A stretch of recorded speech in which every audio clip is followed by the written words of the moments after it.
What's up, guys? Welcome back to the channel. Here we are with another reaction, and in this one, we have an honest view on India after 18 years from an American's perspective. Before we dive into this video, if you guys happen to enjoy, please don't forget to smash that subscribe button, give the video a thumbs up, and let's see what we're working with. I've been here now 18 years, and the fact that I can still learn so much about this country is, it's sort of a testament to how big and diverse it is. Meet Nicole, an American married to an Indian husband and living in India for 18 years. She shared the most challenging aspects of raising kids in India as an American, why she enjoys returning to India after visiting the US, and why Americans move to India to save money but often leave with nothing. I'm Max Chalo. What you knew about India before moving? I actually got a book it was Holy Cow, and that's really what I read. And then I looked at videos, and I watched movies, but nothing can really prepare you for the reality. For the reality, Yeah. What was different, expectations versus reality? My friend actually just described it really well a few days ago when we were talking about this, and she said that it's controlled chaos, and it is. I was living in a big city at the time, but I'm originally from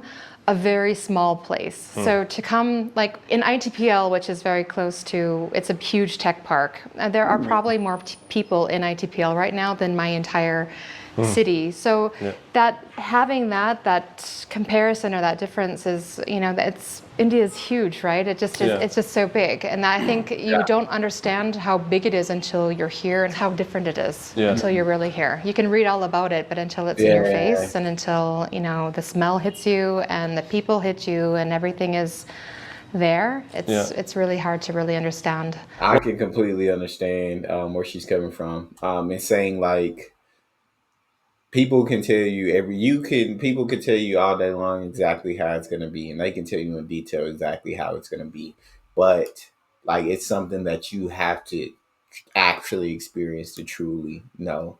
One example is like me, like, people told me how much sleep I was going to lose once my son was born. Like, it was like, get your sleep in, get your sleep in. And I was like, yeah, I'll be all right. Like, I don't sleep too much anyway. Like, I'll be good.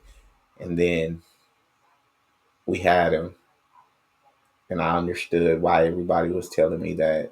And they tried to prepare me as best, but you just truly can't prepare someone. They have to actually go through it to really truly understand. And so that's kind of the experience I've had where I can relate to her saying that. What's the right way to communicate and deal with Indian colleagues? The way I really connected with my Indian colleagues at my first job was with food.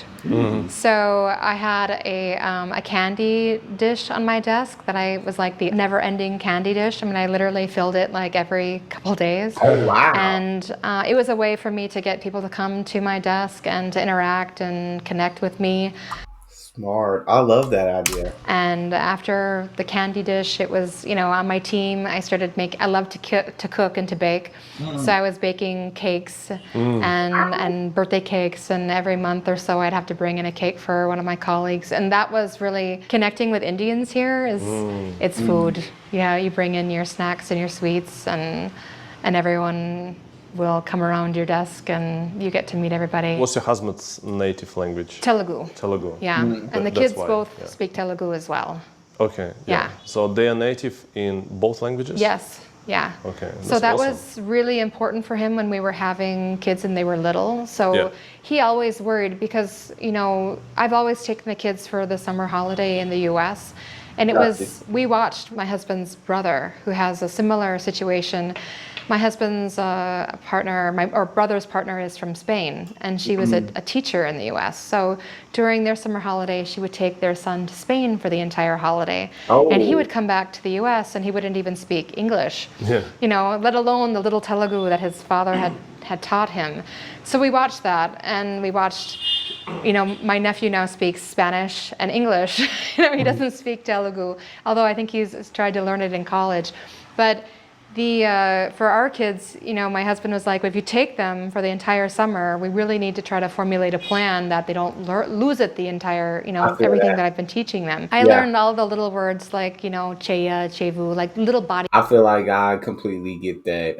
Because if you don't use it, you lose it. And when you go in the U.S., there's going to be almost no one speaking Telugu. So you almost feel like you have to continue to uh drill them, continue to drill them on little things, and so they don't forget. Parts and things, muku, mudi, boja. These are little baby parts for hands and fingers and nose and things. So I learned all those, and I learned how to say eat, your food and these types of things in Telugu and counting in Telugu. And then when I would go outside, when I would take them outside, I would use that as much as possible, like in the US. And even my parents learned how to say certain words in Telugu nice. and make sure that they could reinforce it. And then we did daily calls back with their dad like every day, FaceTiming them, and he would speak to them in Telugu and make certain that they were still understanding, so like that that. we never ran into that problem where they lost it because we were in the U.S. and they were able to. It took my son a little bit longer because when my daughter was little, I was living with my mother-in-law she'd lived with us for 4 years. So my daughter got a real pure Telugu, like the old style Telugu from Okay. my mother-in-law, whereas my son didn't have that, but he's still picking it up. And it's hard to, when you think about all of the words and all of the, what's a tree, what's a leaf, like picking up those types of, random small words, it takes a long time to formulate and to build up your language. Yeah. So, but they're both now fluent. What's your favorite item That's here? really Maybe the awesome, paint. bro. I love that bilingual. One thing, my mother can speak Spanish. She doesn't speak it as well as my grandmother, who's like pure, can speak it. Yeah, but she could speak Spanish, but she didn't teach me how to speak Spanish. And I'm like, I wish I would like have learned as a kid. It's harder as an adult, but I mean, no excuses as an adult. You can still learn another language, but I feel like I just wish she would have taught it to me as a kid, and I would have grew up like bilingual. And I could speak two different languages because I just feel like that opens more opportunity. So this is Open the a door for more JMS opportunity. Manny. He's a well-known painter. Oh, wow. And I found that at one of the guys I know who goes to auctions, and I picked that up from him. Nice. But this is like my husband's grandmother's cupboard. Oh, Wow. So Yeah. it's old. Yeah, it's very old, but it's made from jungle wood and it's from the village. Wow. So he had to go in 2020, right before everything closed down in the pandemic. His family had decided to tear down their family home. Yeah. Oh, So wow. he went there and tried to save as much of the furniture as he could. And that's one of the things that he always wanted was their kitchen cabinet that she had. So that's his grandmother's kitchen cabinet. After love 18 that. years in India, what part of you is American? What part of you is Indian? I'm pretty sure you have so many habits and from here. From the here? place. Yeah. Your mindset changed, or I think I have struggled with, in terms of raising my daughter, she wants to wear crop tops and short skirts and shorts. And in the US, that's perfectly acceptable. I had a really difficult time letting her wear them here. And because people wouldn't approve. yeah. And even just random people on the street. They Just would either comment. random people or Yeah. you worry about guys, she's 15 years old, but she doesn't necessarily she doesn't look like a Okay. kid anymore, I got you. And you worry about that. I've had my own interactions with, men here that have been worrying, and I didn't want my daughter to have the same thing. And we had a lot of fights on it. We had a lot of, but she said to me, and it made a lot of sense. She said that, they're going to look at me anyway, regardless of what I'm wearing. It doesn't matter what I'm wearing. And I realized that was That's right. facts. One of the, I think, scarier times that I had as a foreigner, I had it in Delhi, and it was in February, and I was fully clothed, I wasn't wearing anything that was inappropriate, and I wasn't doing anything inappropriate. I understood what she said, because it doesn't really matter at that point what we're wearing. These bad interactions that you I can experience. definitely understand where she's coming from for sure. it is a hard thing to wrestle with because right, you don't want the daughter for sure having to go through that. Well, daughter, well, they're going to look at me anyway, like fully clothes. If I dress how I want, no matter what, they're going to look at me. So I get it. I get the argument from both sides. They're like it's a physical threat or it's like I haven't had a lot of that here, but I've had people, touch me, and I've had people grab my hair, Oh. and people touch Yeah. me that, Yeah. without being asked, and trying to, play it off as an accident and things like that when it's clearly not an accident. what do you feel? Like what's your feelings when you come to the US? Like once a year when you're visiting? I definitely love going back to see my family, but it's so nice to come home. Yeah. feel that. So when it's interesting because when I go to the US, it's 6 weeks of, it sounds so entitled, but 6 weeks of doing dishes and laundry and shopping and driving and more dishes and more laundry and more shopping and more driving. And when I come, I want to come back home so that I can have a break, so that I can take my vacation, because it's really not a vacation when I go home. I'm taking my kids around, I'm driving around, I'm, all the things that I'm doing there that I don't have to do here. I do one of the things, living here, generally people can, even, a broad span of people can afford help here, whether it's a cook or a housekeeper.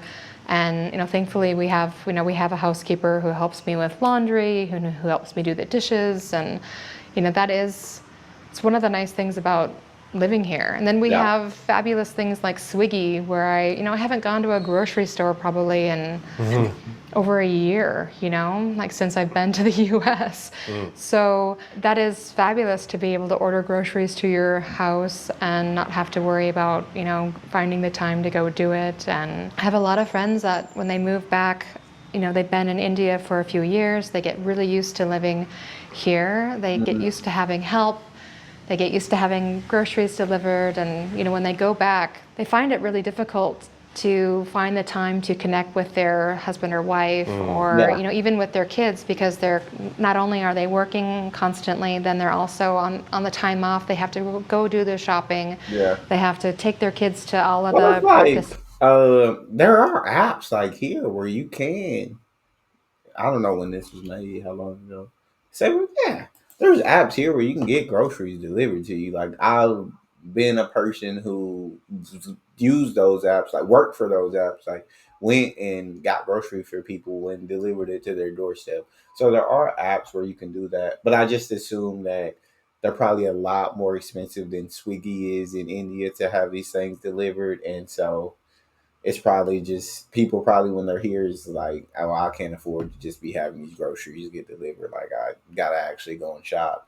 And I feel like that is an awesome thing, having a housekeeper, being able to afford a housekeeper or a cook or someone to just kind of help you out around the house. So just taking some stuff off your plate so you have that extra time to connect with your partner, or you have that extra time with your kids because you have help.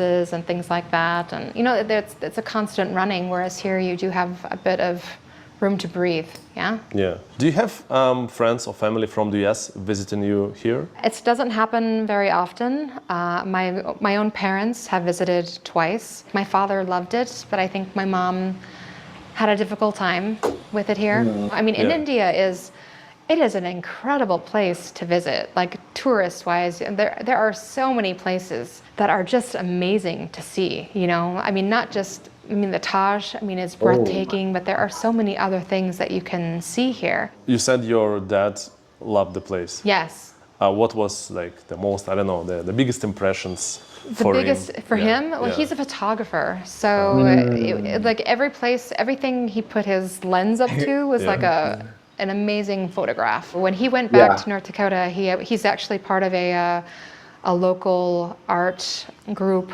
and he put up like a gallery show on his trip to India.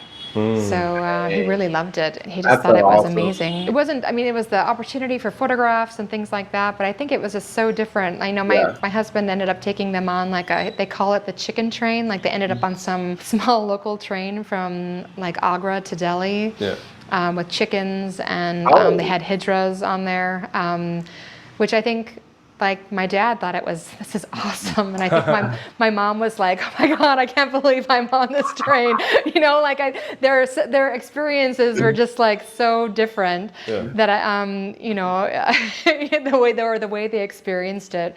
You know, he thought it was amazing, and she was just like, this is not I feel okay. that. Any advice for fellow Americans who want to visit India? How to get the most out of it, but not How to also get- to be not to be overwhelmed. If you're going to do a visit, I'd make sure that you go into a hotel that you are comfortable with. Make sure, you know, I made a mistake a long time ago where I booked a hotel that I hadn't really looked into, and it was awful, you know. So it was a huge mistake on my part and that was 18 years ago, and I had booked it online. I mean, I think Dang. that probably happens less now, but make sure you're staying in a comfortable place, because India can be an assault on the senses. You can get sick. You know, you don't want, if you have a day where you have to be in your hotel room, you want to make sure you have a nice bathroom. You know, you want to make sure that you are feeling comfortable. Yeah. So I would make sure that you're in a good place initially, that you know your stomach, right? I have a stomach of steel. I can literally eat anything off the road. My husband from India cannot, you know. So if you are a person that gets sick really easily, don't eat a lot of street food. Don't eat, you know, eat inside. But the beauty of India is that you can really have amazing places to eat here. The restaurants are fabulous. So you can really find anything within like any budget. So And I've seen the food in India, man. It looks so flavorful. And I've been wanting to find a good Indian spot near me, but I just can't. But I've been looking up places. Yeah, this is what I need. I need y'all to give me your best recommendation for if I were to order from an Indian restaurant. What is your best recommendation? What should I get? What's the number one thing that I should try? Talk to me in the comment section. I need answers. But let's keep it going. eat at good places, make sure things are good, and make sure you know, I would hook up with, you know, reputable tour guides, depending on if you know anyone here or not. It's hard maybe to plan everything yourself. Maybe make sure you have a tour guide, or make sure like a company that can organize things for you. You know, take you around to the good spots. And that's how I would start in terms of a vacation. I mean, if you're really well traveled and you can do it all on your own, that's fine. But my parents actually, they were going to try to surprise us, and they forgot to get visas. So if you're an older traveler, or if you're an inexperienced traveler, the first place to start really is to make sure you have an up-to-date passport. Make sure that you have the correct visa. You know, make sure you're actually ready to come to India. You know, that there's, you know, Americans in particular have the idea that, you know, we can go anywhere. You know, I just have my passport, and that's not true. You know, most places you need to get a visa. So make sure you have all that, and then you know, come, and it really depends. If you're really a seasoned traveler and you can get out there and be on the road and things, then you can do it. But if you're experiencing sort of outside for the first time, I would definitely do a good travel agent and book things through them. Yeah. If you're moving here, I would say, you know, I have seen so many foreigners come and expats come to India with the assumption that they are going to save so much money. And they leave here with nothing. At least nothing saved. You know, like they're like, I'm gonna save. Like everything here is so cheap. And that is just not the case. You know, it is, you know, house help and things are affordable, but I've known people that had 2 nannies, a gardener, a driver, you know, these types of things. Like, you're bleeding money and you don't even realize you're bleeding money. Oh, you know, everything. If you come, my thing is, if you come to save, then you shouldn't be out here trying to get extra help. You should be out here trying to maybe live the same way you live wherever you're from. But now everything is more affordable for you, so you are able to put more back. But if you use that money that you put back now to get, because it's affordable, to get you a nanny, to get you a cook, to then you end up bleeding the money anyway. Like just because you can do it, you really do have to look at your monthly expenses and make sure you can afford it. And generally speaking, when we go out for dinner and we go out for drinks, it isn't cheap. We are paying what we would pay in Europe or what we would pay Oh in the wow, US. really? So you really have to think about that. If you're eating in home, you can do it in a fairly, with a budget. Yeah. But I don't eat rice every day. I don't make it, a lot of Indian food, especially like vegetarian food can be very economical here. Yeah. But if you're having a lot of meat, or if you're like, I love German sausages. They're not cheap. These types of things that if you incorporate them in your diet, you can end up, spending quite a bit on Okay. food, way more than you would anticipate when you come. So if you are here, like living here, I would definitely look at making certain that you are budgeting in the right way if you really Yeah. do want to save while you're living here, because it is super easy to go out. Because if you have a nanny every day to go out with your wife, you might choose You to go do out, that. yeah. You go out, right? I feel that. Whereas in the US, you're like, oh, I can't pay that $50 for the Yeah. babysitter, because it's way more expensive, and you might only go out once a month. Whereas here, you're going out way more often. The nightlife in Bangalore is fabulous. So it's really easy to get caught up and to go out 2, 3, 4 nights a week. And then you're like, Dang. did I just spend $1,000 this month on? Ah! A thousand? God dang. Yeah, that's On drink, on and it drinks. can really add Yeah, up quick. what? This is actually a painting. Can you recognize what it is? Looks like a heart. Like a heart? Yeah. But made out of leaves. So what it is I had always wanted a Ganesh in the Again, house, Yeah. but I didn't want a typical Ganesh. So this is actually a Ganesh. If you look at it, the leaves on the sides are the ears. Ah. And then you have the big Oh, one dang. for the face and the trunk. And Oh, really? the Yeah. banana is the hand. Yeah. Yo, So that's Yeah, a sure. Ganesh. And you also have your YouTube channel. Yeah, I do. So- I have a YouTube channel. Why you started? Why did I start? I started so I could get my husband to shut up. And that is the truth. He bugged me about it for close to 2 years. Oh, He dang. told me I should do it. I mean, India has a huge presence on YouTube. I think it's 60 or 70% of viewership is in India. And YouTube itself Jeez is Louise. set to be huge here, to grow. And my husband being Indian, he told me that, Indians love to, they love sharing their culture with people. They love having foreigners react to their content and see their content. And you Yeah. should do this. You should do a reaction channel. And I fought him on it for close to 2 years. And I remember I was laying in bed one night, and we had the YouTube discussion, an hour previously. I was just like, I just need him to shut up. Like, Yeah. I'm going to do it. I'm going to give my 100% effort for 6 months, because then I can tell him, look, I tried. Yeah. I did all of this. Like, I found out how to do the reaction, because you have to Yeah. figure out like what platform you're going to use. Yeah. And I had to figure out how to do thumbnails, which I'm still not good at. Like all of these things that I do by myself, and it's extra work. I have a full-time job. Oh. And I told him I will give. You got a full time job, man. Yeah, I have this. Well, I guess I'll do YouTube, but and I shout out to. I absolutely love this India channel because I feel like I get so many comments, and I may not comment back a lot, but I get to read a lot of you guys' comments, and I get to learn a lot about Indian culture, a lot about Hinduism, a lot about Indian food, and I get to see like expats travel to India and their experiences in India and how India like some where they go in and the Indian family takes them in and they have them go through a whole experience, and it's like so incredible watching.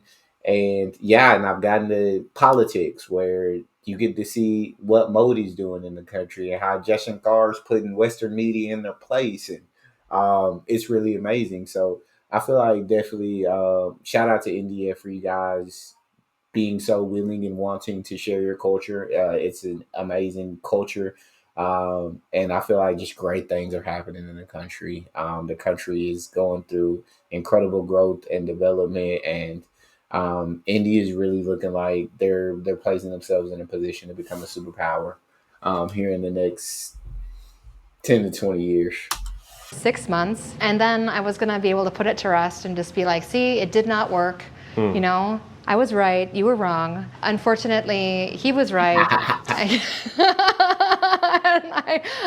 was wrong. I mean, I actually, I have to say, I didn't want to do it at first. But over, I think within the first 5 or 6 months, it really became something that I enjoyed. And I do go through like spurts where it's like I don't really want to record anything, and I'd rather sit and talk to my friend than make her be in a video with me, because I do a lot of recording with one of my really good friends, Laurence. She's from France and she's been here for 15 years. I do a lot of recording with her, but sometimes I just don't want to record anything at all. But then if you don't upload things on a good traction, everything kind of goes down. It keeps you kind of having to motivated to keep it up. But I really started to enjoy it, and I've kind of switched now. I was doing a lot of movie content, like South Indian actors. There's Mahesh Babu, who I love, and Vijay Telepathy, and Junior NTR, and Allu Arjun, all these guys that I actually did not know of at all until I moved here. They're all fabulous actors, and I love watching them. But I've kind of switched now to more of, what is making India great, what happened to India in the past, and where's India going in the future, and incredible India type content. And I've learned a lot about India, which is interesting. Interesting. I've been here now 18 years, and the fact that I can still learn so much about this country is, it's sort of a testament to how big and diverse it is. Yeah, I definitely have to say, completely understand. There are days, and I feel like it's like with any job where some days you just don't feel like going to work. And YouTube is like that. Some days you don't want to get in front of the camera. You don't feel like recording. You're just not feeling it. But you do stay motivated. I do YouTube full time for my work, so it does pay the bills, but you just stay motivated to see the growth and everything, and to see people actually enjoying your content. That definitely helps recharge my battery a lot when I see people in the comment section keep it up, keep learning, you should check this out, hey, love your reaction, man, this is awesome, can't wait for new videos. That stuff fills me up, and it makes me happy, it makes me smile. And then on top of that, like I said, just getting to learn about a completely different culture than what I experience here in the US is so freaking cool. So, but yeah, I've been doing more content on that. Sometimes we have these comments like, "Oh, you YouTubers, you come to India just to milk Indian audience." Milk it. I've seen those comments on the channel as well. You also have it. I do. I have gotten that. I do. Some of them have, I'm not going to say that they don't have a point. There are people that do come, I think, and they're not even coming here. The ones that, at least if you're coming here and you're making an effort to connect with India, and you're making an effort to learn about India, and that is valid. That's okay. There are YouTubers that are sitting in other countries that only react to Indian content, but have never been here. They have no actual connection to India. So when they say that to me, I get a little bit upset. I live here, I'm married to Indian. So I see what they're trying to say, but I also think it's up to people with what they want to watch. If you don't want to watch it, then don't watch it, and you don't, I think it's unnecessary to go through and troll people or leave comments like that. And if you are really so unhappy about it, then leave comments on channels that have never been here. Hey. You don't gotta say that. You don't gotta do that. You don't gotta do that. I feel like some of us just don't have the money to be able to travel to India. That flight from the US to India, then that round trip back, you just don't have the funds in place. So it's not necessarily not out of because people, they don't want to come to India. I'd love to come to India. I feel like it'd be super cool and I'd have a super fun experience. But the phone, I just don't have the funds to be able to go to India at the moment. And that does suck. So I don't, don't got to put comments under here. I genuinely, truly do love getting to react to Indian content and getting to learn about the country through maybe other people who from America have went and getting to live through them. That's fun, but she ain't have to throw that our way. Yeah. Right? Yeah, it's a different story. I personally I'm super grateful to my Indian audience. Yeah. They're like super receptive. They're super active also, Yeah. like super Yeah. engaged. What I like about India, Right. they are super engaged. Sometimes the people, it's not only in India, but sometimes people don't understand the economy of like doing the YouTube channel. Yeah. Because they think like, we're making so much money. yeah, because like you actually can make a lot of money. You It depends can, on your but- business model. It depends on like, do you do sponsorships, Yeah. affiliates? Do you know how the algorithm works, how the thumbnails, ideas? And that's Yeah, yeah. a lot of this. We have a, maybe if you're interested in starting a YouTube channel, we have a guide how to make your first $1,000 from YouTube. So we put the link. Where It's that a free at? Let guide, me so you check can that out. download. It's not like I'll have to get your guide. Okay, you don't do it. YouTube is like if you, let's say, you want to invest, like you kind of have to learn invest how Yeah. to invest, or if you want to like work as an engineer or like do stuff. So you kind of need to understand how it works. Yeah. With YouTube, it's the same. It's not like you start posting content and then you have views straight away. You kind of need to understand the algorithm, the idea creation, the thumbnails, the storytelling. And then, yeah, in this guide, we actually mentioned some of this. So check it out. If you want to hear more I might have stories, to check the guide out, but yeah, he's completely right, bro. And you have the possibility of making a lot of money from YouTube, but there's also the possibility that you're not. And I'm right now, it pays the bills, but it don't do much more than that. So I would love to be able to, because I have multiple channels, and I'd love to be able to grow them all to be able to make the money to afford to be able to travel to different places. Because India, I love reacting to Indian content, but I do react to like other content from other countries as well. It's cool to learn about those countries. And now that I've reacted to so many countries, like I just had this like nagging feeling of just wanting to travel and experience so many different countries in the world and experience so many different cultures. Because I don't know, I feel like in the US, like now I'm starting to feel in a box. Like I want to break out of that box and experience new things. But that's all we got for this channel. If you guys enjoyed, please don't forget to subscribe, give the video a thumbs up, check out the next one, and I will see you guys next